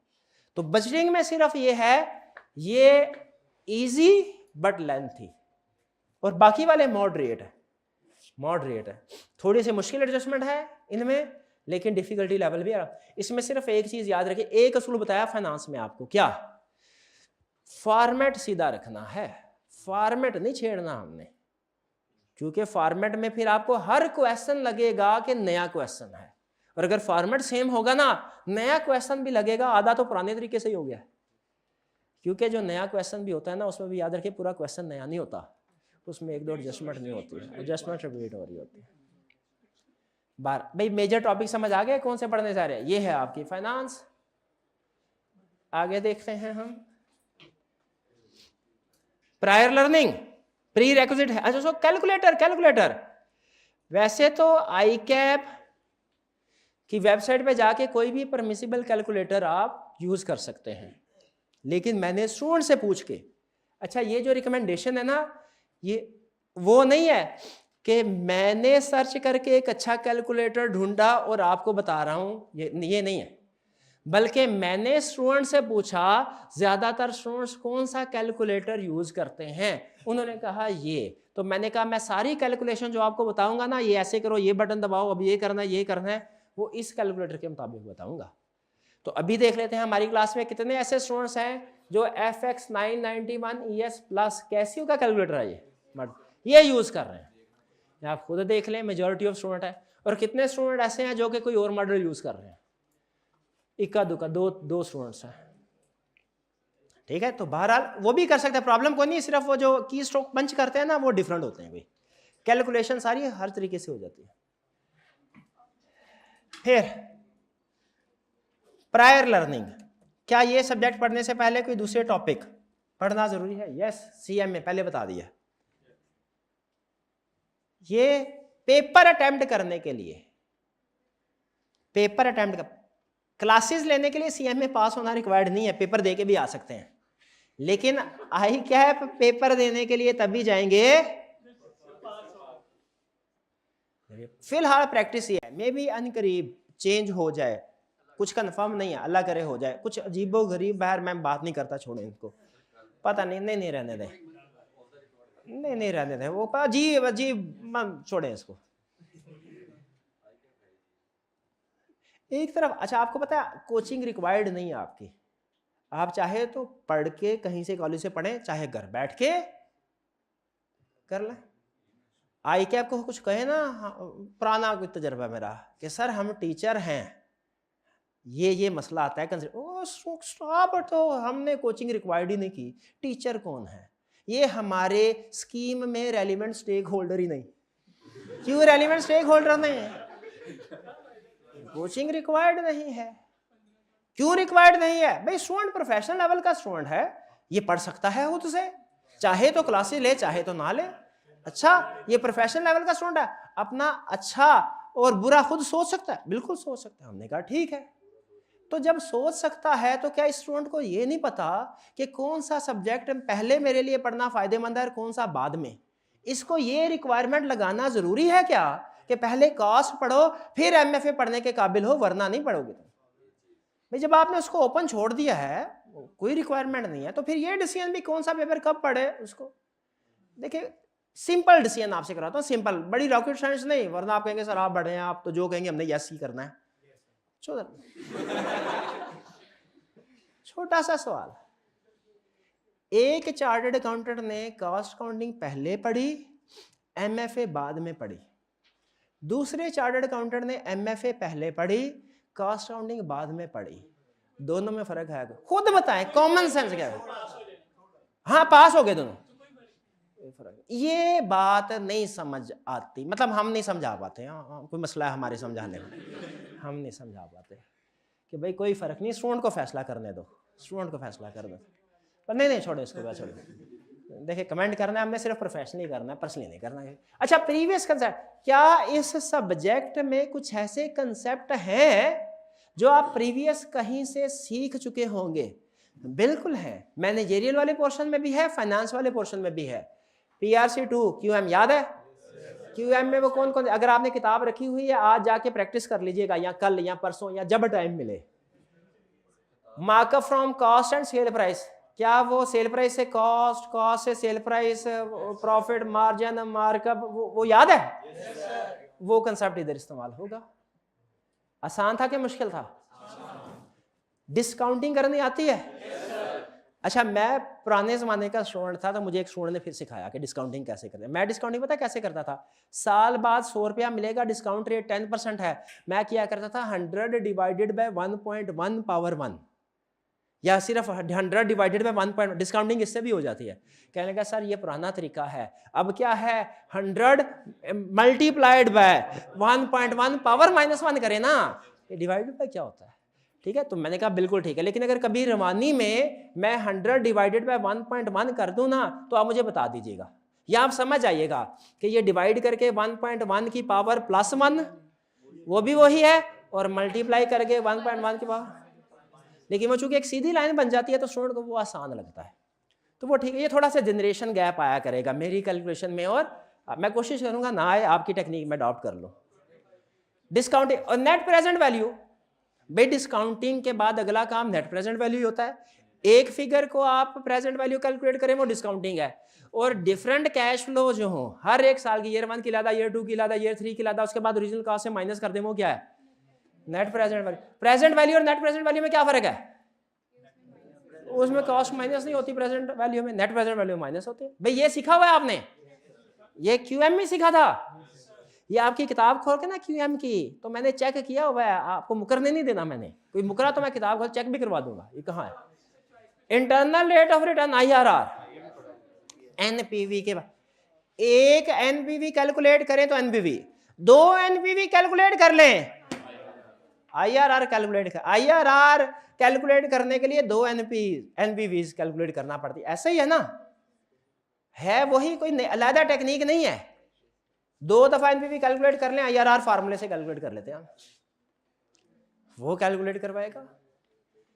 फिर इकोनॉमिक्स, PRC में इकोनॉमिक्स भी पढ़ी थी ना आपने, उसमें इकोनॉमिक इंडिकेटर वाला कंसेप्ट था, वो GDP वाला कंसेप्ट था, इन्फ्लेशन वाला, अनएम्प्लॉयमेंट, बैलेंस ऑफ पेमेंट, कुछ भूल गए होंगे मुझे पता, पक्का पता, लेकिन कुछ मिलती जुलती चीज पढ़ी थी, ये तो याद आ रहा है ना हल्का हल्का। ये इधर फिर पढ़े। फिर इंट्रोडक्शन टू अकाउंटिंग, इसमें इनकम स्टेटमेंट प्रिपेयर करना सीखा, ये हमारे बजटिंग में काम आएगा। वर्किंग कैपिटल कैलकुलेट करना सीखा, वर्किंग कैपिटल मैनेजमेंट में काम आएगा। PRC5 introduction to business, sources of business finance सीखा। ये स्टूडेंट बताने लगे सर, कहने के सर ये तो हमने सीला में भी सीखा, sources of business, share capital के जरिए से, डिबेंचर के जरिए से, डिबेंचर रिडीमेबल होता है, रिडीमेबल होता है। मैंने कहा इतना डिटेल में पढ़ लिया, रिडीमेबल और इरिडीमेबल भी पता है आपको?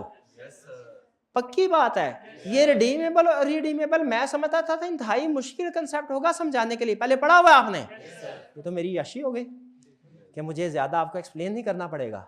वैसे उतना ही करना पड़ेगा, ये मुझे पता है, लेकिन फिर भी सोर्स FR1 में भी सिखाते हैं basic concepts of IT system, ये भी सिखाते थे आईटी सिस्टम में, डाटा वगैरह। और क्या सिखाते हैं?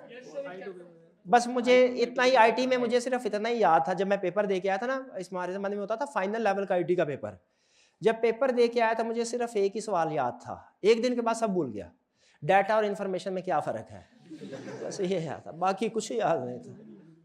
ठीक है, आपको वो भी नहीं याद? आईटी हमारी फील्ड नहीं है ना, हमारी फील्ड है मुश्किल से मुश्किल क्वेश्चन दे दो हम कर लेंगे, लेकिन याद रखें आज के दौर में आईटी हर फील्ड में आ चुकी है। ठीक है, हर फील्ड के साथ ये इंटीग्रेट हो चुकी है। कॉस्ट एंड मैनेजमेंट काउंटिंग में वेरिएबल एंड फिक्स कॉस्ट का कंसेप्ट पढ़ा है, अपॉर्चुनिटी कॉस्ट का कंसेप्ट पढ़ा है। ये सबसे ज्यादा मुश्किल साबित होता है स्टूडेंट के लिए समझने के लिए जिन्होंने कॉस्ट ना पढ़ी हो, लेकिन जिन्होंने पढ़ी हो उनको सिर्फ कुछ मजीद एग्जाम्पल से रिफ्रेश करना पड़ता है, कंसेप्ट के ऊपर गर्द गबार जमा होता है, सिर्फ उसको साफ। और cost of goods sold, opening work in process, अच्छा आप देखिए मैं एक स्टेटमेंट बोलने लगा हूं, अगर तो आपने समझ लिया इसका मतलब मैं मान जाऊंगा आपने ये कॉस्ट ऑफ गुड्स सोल्ड पढ़ा हुआ है, अगर नहीं समझ आई तो इसका मतलब है आपके टीचर ने सही नहीं पढ़ाया। हाँ बिल्कुल, स्टेटमेंट सुन लें, आपने देखना है ये सही है कि गलत है। Material plus labour plus FOH is equal to manufacturing cost, manufacturing cost plus opening work in process less closing work in process is equal to cost of goods manufactured, फिर cost of good manufactured add opening finish good minus closing finish good is equal to cost of good sold. भाई ये format याद है आपको? ये ले, शाबाश, आपके उस्ताद ने भी सही पढ़ाया, आपने भी सही पढ़ा, शाबाश। ठीक है, अब सर को ये बता देना कॉस्ट ऑफ गुड्स सोल्ड, ये वो टॉपिक्स हैं जो आपने पहले पढ़े हुए हैं, MFA में यूज होंगे। अब मुझे बताइए क्या मुझे ये टॉपिक्स पढ़ाने चाहिए? हाँ जी बिल्कुल, नहीं रिवाइज नहीं, पढ़ाने चाहिए, पढ़ाने चाहिए। ये सिर्फ आपको साइकोलॉजिकली ये बताने के लिए कि जब ये टॉपिक आए ना, पत्नी को पता चल जाए ना ये मैंने पहले किया हुआ है, तो बंदा सोचता है हाँ मैंने पहले किया अब भी कर लूंगा, साइकोलॉजिकली एक कॉन्फिडेंस आ जाता है। जब कोई नई चीज आती है ना तो जेहन में होता है पता नहीं मैं कर पाऊंगा कि नहीं कर पाऊंगा, पता नहीं आसान है कि मुश्किल है, पता नहीं मुझे समझ आती है कि नहीं समझ आती। लेकिन जब कोई कंसेप्ट सिखाने से पहले ये बता दिया जाए ये पहले पढ़ा हुआ है तो कॉन्फिडेंस लेवल ऑटोमेटिकली हाई। तो ये सिर्फ आपका कॉन्फिडेंस लेवल के लिए आपको बताया है, वरना ये सारी चीज़ मेरी जिम्मेदारी है और मैंने आपको ये पढ़ानी है। इसके बाद क्या आपको बताया जाए? हाँ, आपके पास 2 सेट होंगे बुक्स के, एक ICAP की बुक का होगा, एक इंस्ट्रक्टर बुक का होगा। नॉर्मली मेरे जो दूसरे ये सब्जेक्ट आपको पता है ये कब आया? ये 2 साल पहले आया सब्जेक्ट, ठीक है। और इसमें जो फर्स्ट टाइम बुक मैंने लॉन्च की थी वो पिछले सेशन में की थी, उससे पिछले सेशन में बीटा वर्जन था, जो कमर्शियल यानी ट्रायल वर्जन, जो कमर्शियली पहला एडिशन था वो प्रीवियस एडिशन में था। इस सेशन में सेकंड एडिशन आएगा। मेरे जो दूसरे सब्जेक्ट्स हैं उनमें मैं ये स्टूडेंट्स को कहता होता हूँ कि पढ़ना चाहें तो पढ़ें, वरना ज़रूरत नहीं है, क्योंकि वो 10-10, 12-12 एडिशन हो चुके हैं, जो उसमें कमी बेशी थी सीधी पदरी हो चुकी है। लेकिन ये चूंकि अभी सेकंड एडिशन है, देखिए इंसान है ना, नेचुरल है, स्टेप बाय स्टेप सीखता है, तो मैं स्टेप बाय स्टेप सीख रहा हूँ, तो कोशिश करके काफ़ी हद तक चीज़ें स्ट्रीमलाइन कर दी है। लेकिन फिर भी चूंकि अभी इनिशियल है ना, तो अगले 1-2 एडिशन तक आपके लिए ये रिक्वायर्ड होगा कि आप दोनों को यूज़ करें, दोनों को यूज़ करें। यानी प्रैक्टिस करना, याद करना है आपने इंस्ट्रक्टर बुक से जो आपको दी, फिर उसके बाद ICAP की बुक एक दफ़ा रीड करना लाजमी है। ये ना समझेगा 2 दफ़ा मेहनत करवा रहा हूँ, सिर्फ रीड करनी है ये देखने के लिए कि चैप्टर में सारी चीज़ें सर ने कवर करवा दी हैं कि नहीं करवाई। अगर कोई चीज़ रह गई है तो फिर आपने मुझे बता देना है। क्लियर? तो एक दफ़ा ICAP की बुक की रीडिंग घर में बैठ के रीडिंग करनी है आपने, लेकिन एक दफ़ा रीडिंग याद नहीं करना ICAP से। याद कहाँ से करना? ICAP की बुक की वर्डिंग ऐसी होती है, याद करना बहुत मुश्किल होता है। याद आपने इंस्ट्रक्टर बुक से करना है, कंसेप्ट उधर से करने हैं, सिर्फ रीडिंग करनी है कंप्लीटनेस को इंश्योर करने के लिए कि कोई टॉपिक रह तो नहीं गया।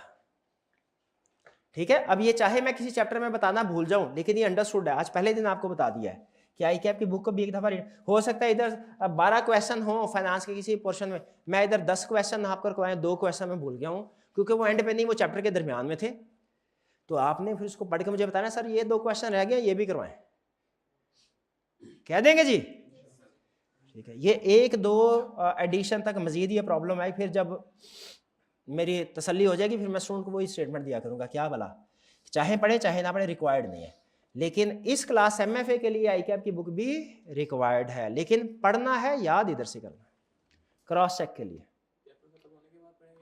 हाँ, चैप्टर खत्म होने के बाद पढ़े या हर लेक्चर के साथ, मैं आपको रेफरेंस हर लेक्चर के साथ दूंगा, हर लेक्चर के साथ भी पढ़ सकते हैं, लेकिन बेहतर है चैप्टर खत्म होने के बाद पढ़े। नहीं, एक स्टूडेंट नहीं पढ़ लिया करे, वही बता दिया करे, सब ने, हाँ जी, सब ने पढ़ना है। अच्छा, ये सारी चीज़ें हो गई, ये कुछ स्पेसिफिक इंस्ट्रक्शंस है, ये मम्मी मैं हर लेक्चर में बताता हूँ, ये पढ़ लीजिएगा। ये सिर्फ सबसे अहम एक ही है, मोबाइल फ़ोन से दूर रहें, जो आपने कोई नहीं रहना और उससे नुकसान पहुँचाना है आपको। नंबर ऑफ लेक्चर तकरीबन 100 के करीब होंगे, हमारा एस्टिमेटेड डेट ऑफ कंप्लीशन होगी 20 जुलाई। लेक्चर की ड्यूरेशन जो है, मोस्ट इंपॉर्टेंट कंसेप्ट क्या है जी, की टू सक्सेस इज प्रेयर, क्योंकि कामयाबी नाकामी किसके हाथ में है, अल्लाह ताला के हाथ में। देखिए कोई चीज़ रह तो नहीं गई, कंपेयर करके देखिए जो माइंड में आप शेयर किया है, सारी बातें डिस्कस हो गई हैं, चलिए ठीक है। अच्छा आप सुन लीजिए कि कुछ रिसोर्सेज मैं आपके साथ वक्तन फ़क्तन शेयर करूंगा। एक चीज़ आपको ड्यूरेशन बताई गई है 1.5 घंटा की, ठीक है, लेकिन अमूमी तौर पे जो हमारे फाइनेंस वाले पोर्शन के लेक्चर्स होंगे ना, इनकी ड्यूरेशन तो 1.5 घंटा होगी। जो मैनेजेरियल पोर्शन वाले लेक्चर्स होंगे इनकी ड्यूरेशन लगभग 1 घंटा होगी, 1 घंटा होगी, ठीक है। तो वो मैंने फिर उसको 1.5 घंटा इसलिए करवाया क्योंकि फाइनेंस की ड्यूरेशन 1.5 घंटा, और होगा कुछ इस तरीके से कि वो जो ऊपर वाला 1 घंटा होगा ना मैनेजेरियल में, उसमें हम कोई पास्ट पेपर की केस स्टडी प्रैक्टिस कर लेंगे, कोई फाइनेंस पोर्शन का क्वेश्चन प्रैक्टिस कर लेंगे, क्योंकि ऐसा तो नहीं है ना कि जब मैनेजेरियल पोर्शन कर रहे हैं तो फाइनेंस पोर्शन को हाथ नहीं लगाना।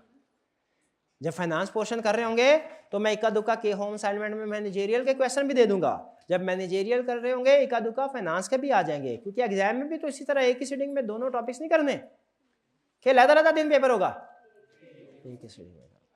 क्लियर जी। अच्छा अब ना जो कंसेप्ट्स मैं आपको सिखाऊंगा, मैं कोशिश करूंगा कि हर लेक्चर में, वरना फ्रीक्वेंटली हमारा एक ऑनलाइन क्विज हो जाया करे, वो मेंटी के साथ अगर आप फेमिलियर हैं उससे, ताकि मुझे पता चल जाए कि मैंने इस लेक्चर के अंदर जो मेन कंसेप्ट सिखाने थे वो आपने पिक कर लिए हैं कि नहीं कर लिए। तो अगर इजाज़त दें तो एक छोटा सा क्विज हो जाए 10 मिनट का, 10 मिनट का, हाँ शाबाश। तो ऐसा कीजिए, ऐसा कीजिए, अपने मोबाइल जो है वो निकालिए और पैकेज अपना एक्टिवेट कर लीजिए, पैकेज अपना एक्टिवेट कर लीजिए, नहीं तो दोस्त से मांग लीजिए।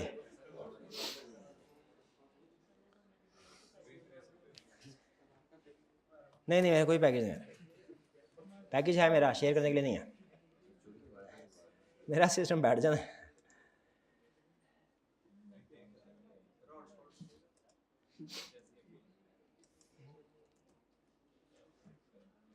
एक्सप्लोरर पे जाइए, वहाँ पे टाइप कीजिए menti.com, MENTI, menti.com, Menti, senti नहीं मेंटी,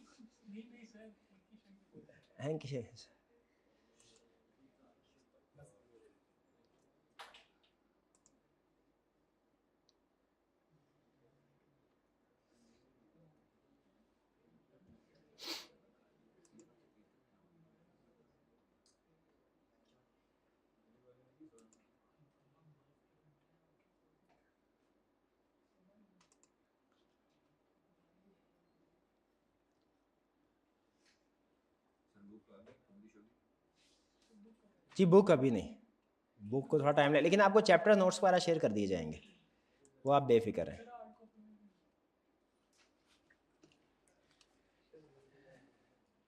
जी menti.com पे आ गए आप, इसमें अब आपने एक बॉक्स नज़र आ रहा होगा आपको, इस बॉक्स में आपने कोड एंटर करना है 15993455। तो आपके सामने कुछ इस तरह का लिखा नज़र आ जाएगा, कैफ 6 अगर लिखा नज़र आ गया इसका मतलब आप सही जगह पे लैंड कर गए। कप भी आ गया, हाँ कब, शाबाश, वही कप वाली बिल्कुल ठीक है। ये आगे चलिए, अच्छा आप सुन लीजिए, इसका पर्पस क्या होता है। इसका पर्पस बेसिकली ये है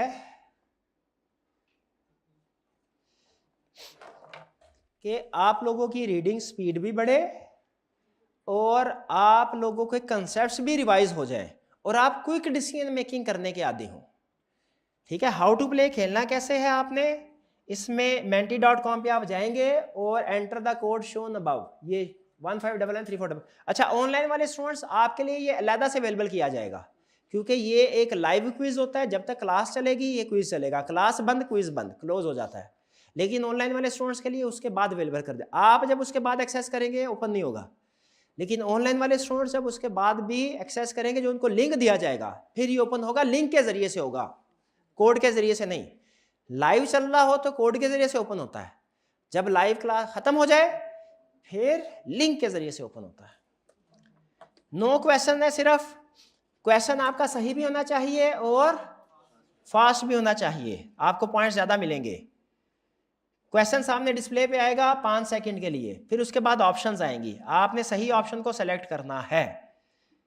जो टॉप 5 स्टूडेंट्स होंगे उनको 50 रुपीज, भैया है अरेंजमेंट, बजट है, हाँ खजानों के मुंह खोल दीजिए। टॉप 5 स्टूडेंट्स को 50 प्राइस नहीं, इसके लिए IMF से लोन लेने की जरूरत नहीं है, हमारे अपने रिजर्व मौजूद है। 100 रिवीजन होती है, इसमें रीडिंग स्पीड इंक्रीज होती है, क्विक एनालिसिस होता है। चलिए जी, पहला क्वेश्चन ये रहा आपके मोबाइल की स्क्रीन पे, करें स्टार्ट, तैयार हैं? पहला क्वेश्चन ये रहा, तो देखते हैं आपने ध्यान से सुना है कि नहीं।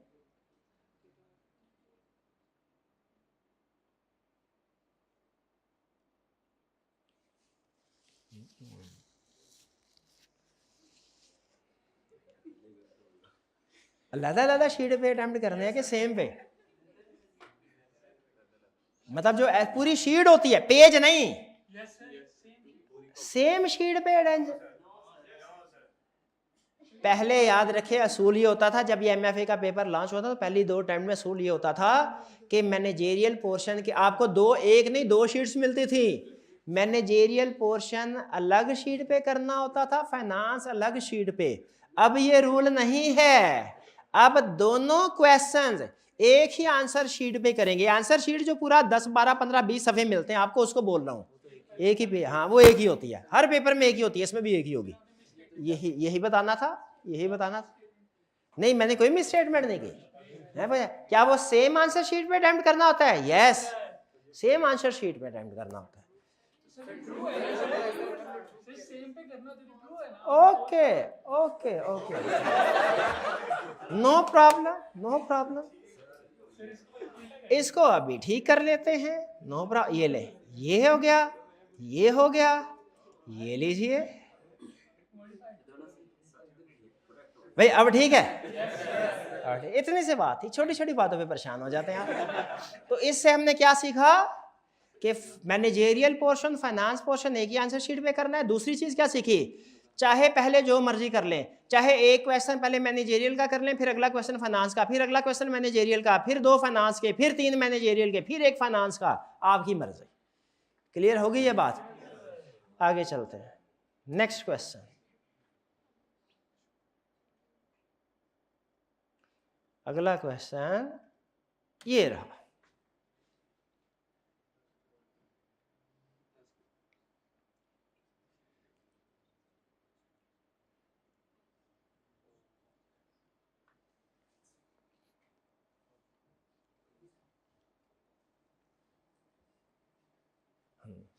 कह रहा है सेक्शन बी में सिर्फ न्यूमेरिकल क्वेश्चन टेस्ट होंगे, रिप्रोडक्शन के क्वेश्चन टेस्ट नहीं होंगे। सही कह रहा है?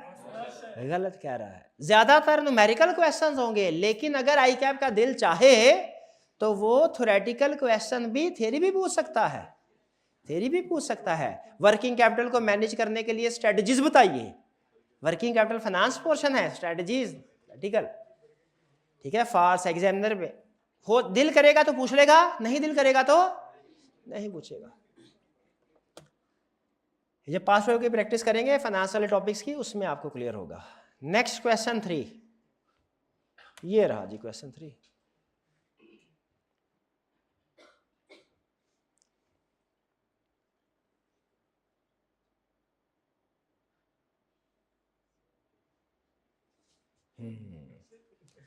दो पोर्शन है, मैनेजेरियल और फाइनेंशियल। हाँ करंट का, क्या आपको एक ही टीचर पढ़ाएगा दोनों सेक्शन या के डिफरेंट टीचर? करंट सिचुएशन में सेम टीचर भाई मैं ही पढ़ाऊंगा, ठीक है जी, सेम टीचर, डिफरेंट टीचर नहीं भाईजान। ये अपना कंसर्न। आगे चलते हैं जी, क्वेश्चन 4, ये रहा जी क्वेश्चन 4 आपके सामने।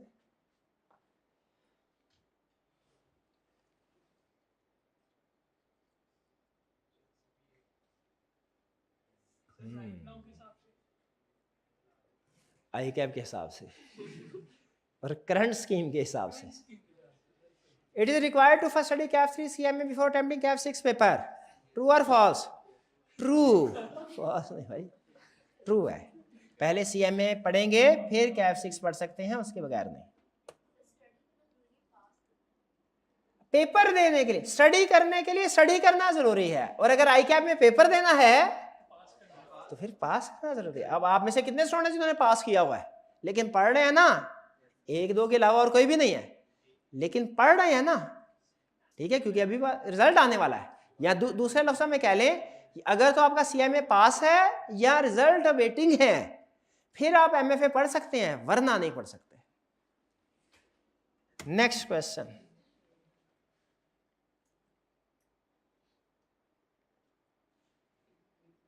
in making business decisions only financial factors are relevant.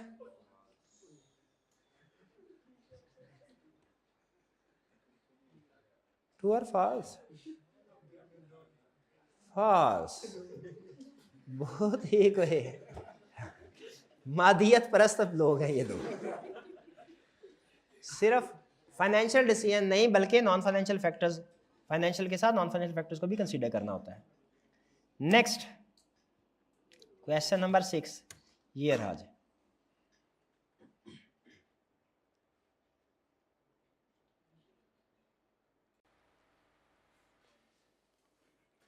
Initial failure of McDonald India is an example of. Mobile पे आपको ठीक नजर आ रहा होगा फॉन्ट साइज, सामने स्क्रीन पे ऑप्शन थोड़ी छोटी है। इग्नोरेंस ऑफ फाइनेंशियल फैक्टर्स नहीं, इग्नोरेंस ऑफ टेक्नोलॉजिकल फैक्टर्स नहीं, इग्नोरेंस ऑफ लीगल फैक्टर्स नहीं, या इग्नोरेंस ऑफ सोशल और कल्चरल फैक्टर्स। ये एनिमल फैक्टर्स नहीं, सोशल फैक्टर्स कहते हैं या कल्चरल फैक्टर कहते हैं, ठीक है। हमारे यहाँ कुछ चीज़ों की डिमांड पाकिस्तान में ईद पे बढ़ती है, और इंडिया में कब बढ़ती है? जब उनकी होली दिवाली होती है तब, ठीक है जी। आगे चलते हैं जी,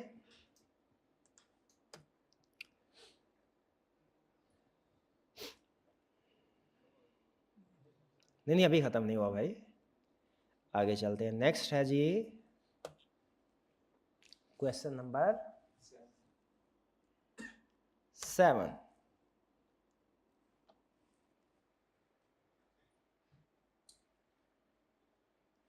In most times we will have 1 mark, but some may have 1.5 or 2 marks. ये छोटे छोटे कंसेप्ट्स हैं, लेकिन ये आपको पता होना ज़रूरी है कि पेपर किस तरीके से आएगा, कितने सेक्शन होंगे, किस तरह के क्वेश्चंस होंगे। तो सारे एक नंबर के क्वेश्चन होगा क्या? नहीं, जो थोड़े कैलकुलेशन वाले या मुश्किल क्वेश्चन होंगे वो 1.5 या 2 मार्क्स।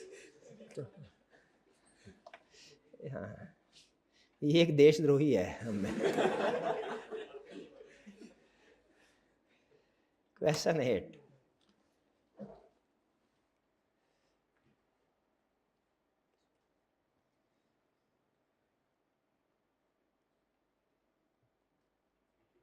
हाँ जी, these टॉपिक्स, कुछ टॉपिक्स तो आप ऑलरेडी पढ़ चुके हैं। This topic will not be repeated by your teacher या will again be taught by your teacher. Will not be repeated, ना पढ़ाऊं मैं, जो आप पहले पढ़ चुके, क्या पढ़ाऊं, तो should be repeated, will again be taught, बिल्कुल वो हम पढ़ेंगे। लास्ट क्वेश्चन,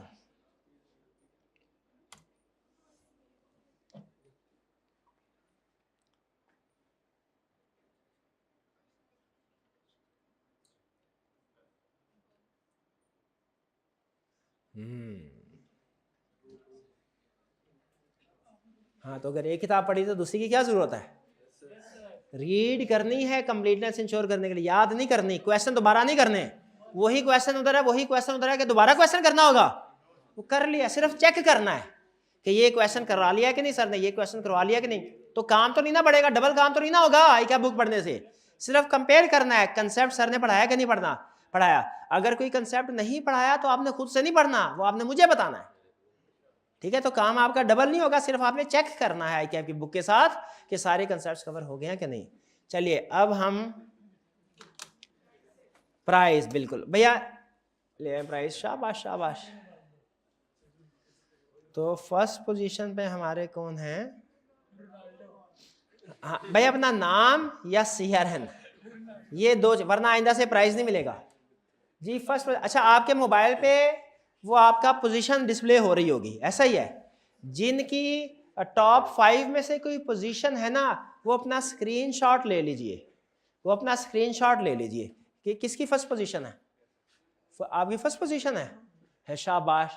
ये क्या शजीउल हसन नाम है आपका, शाबाश, प्राइज दीजिए उनको, फर्स्ट पोजीशन वाले को। और फिर उसके बाद रोनाल्डो भाई सेकंड पोजीशन, शाबाश रोनाल्डो को भी दीजिए।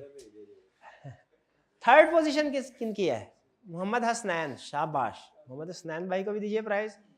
150 का था, 100 तो खुदा का होफ कर क्या हो गया, वो इफ्तारी कहाँ से करेंगे।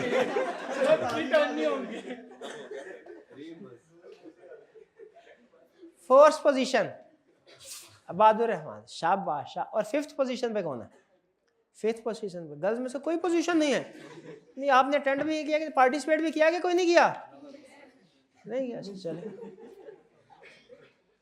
चलिए कोई क्वेश्चन पूछना चाहते हो तो पूछ लीजिए। हाँ हम पहले फाइनेंशियल पढ़ेंगे या कि मैनेजरियल पढ़ेंगे, ये मेरी जजमेंट होगी। स्टार्ट हम फाइनेंशियल से करेंगे। फाइनेंशियल में हमारा सोर्सेज ऑफ फाइनेंस का टॉपिक होगा, उसके बाद कॉस्ट ऑफ फाइनेंस, ये करेंगे, लेकिन थोड़ा मिक्स होता जाएगा, 2-3 चैप्टर फाइनेंस के पढ़ के फिर मैनेजरियल के 2-3 चैप्टर फिर फाइनेंस के, इस तरीके से, ताकि आपकी दोनों की प्रैक्टिस होती रहे। और ये भी होगा जब फाइनेंस पढ़ा के मैं मैनेजरियल में जाऊंगा ना, तो मैनेजरियल के लेक्चर के दौरान में होम असाइनमेंट में फाइनेंस का क्वेश्चन भी आपको मिलता रहेगा, ताकि आपकी तकरीबन हर रोज दोनों पोर्शन की प्रैक्टिस होती रहे, फाइनेंस की भी और मैनेजर, क्योंकि ICAP ने भी ऐसे ही करना है ना, 3 घंटे के अंदर दोनों स्किल आपकी टेस्ट करने हैं, ठीक है। तो वो मेरी जजमेंट होगी, 2-3 चैप्टर फाइनेंस फिर मैनेजरियल फिर फाइनेंस, इस तरीके से। और कोई क्वेश्चन, पासिंग परसेंटेज क्या है, 50%, और दोनों सेक्शन में से अलग-अलग पास होना रिक्वायर्ड नहीं है, इन एग्रीगेट 50%। ये ICAP की जो अनाउंस पॉलिसी है वो है, एक्चुअल भी हो सकता है यही हो जी। चलिए आज का लेक्चर फिर यहाँ पे ख़त्म करते हैं, अल्लाह हाफिज़।